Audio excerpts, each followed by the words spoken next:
Sabe aquela sensação de que estar presente é uma luta constante? E se não precisasse ser assim? Hoje, a gente vai mergulhar numa ideia bem diferente, uma que convida a gente a soltar o esforço e só estar. Vamos descobrir juntos que, na verdade, a presença já é o caminho. É uma sensação que muita gente conhece, né?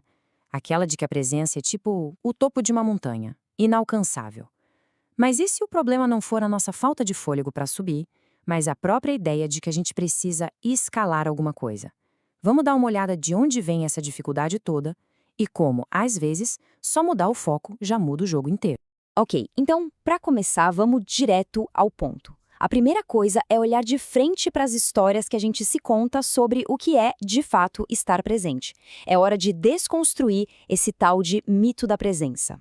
Pensa bem, a gente vive numa cultura que é toda sobre produtividade, certo?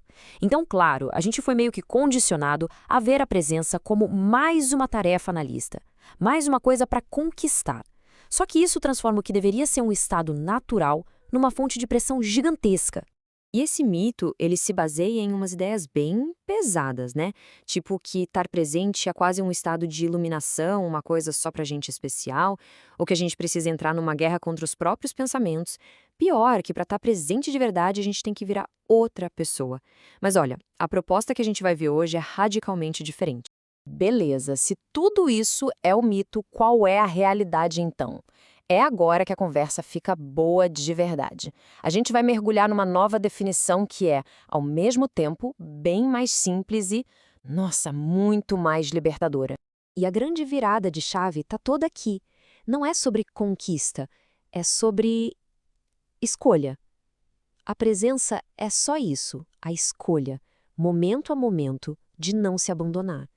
Não é sobre chegar em algum lugar, mas sobre decidir ficar exatamente onde a gente já está.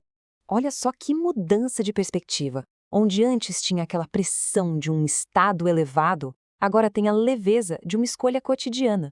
O que parecia uma experiência rara vira um retorno constante, sabe? Bem gentil. A prática deixa de ser essa fuga para o futuro ou para o passado e vira uma coisa só, a decisão de ficar aqui e agora. E essa citação, uau, ela resume tudo com uma clareza impressionante. A presença já não é uma meta, é o caminho.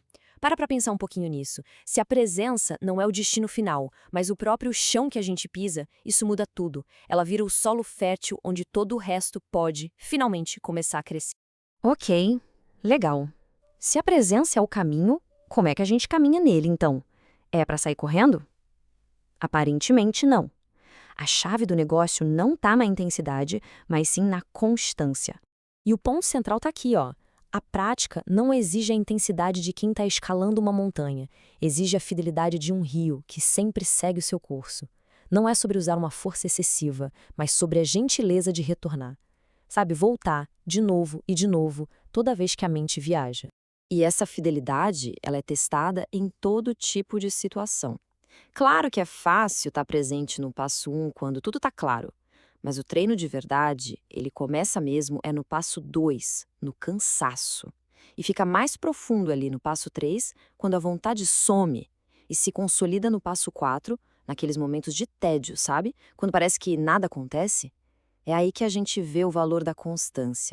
Certo, já entendemos o que é a presença e como praticá-la. Mas, e daí? Por que isso é tão importante? Acontece que essa prática mais gentil, tem um efeito multiplicador que é surpreendente. Pensa na presença como aquele ingrediente secreto que muda o sabor de tudo. Sem ela, até o hábito mais saudável pode virar só uma obrigação, uma coisa mecânica, sem vida. Mas com ela, esse mesmíssimo hábito floresce, vira um ato de alinhamento, cheio de propósito. E é aqui que a mágica acontece, o tal do efeito multiplicador. Não se trata de fazer coisas grandiosas.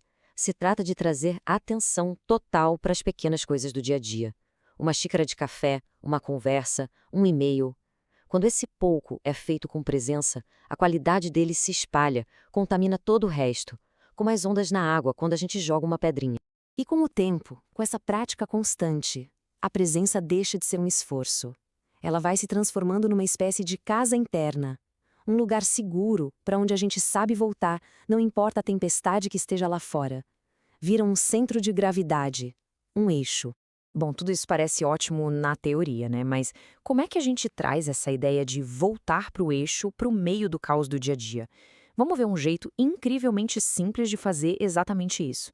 E o ponto de partida é esta afirmação poderosa.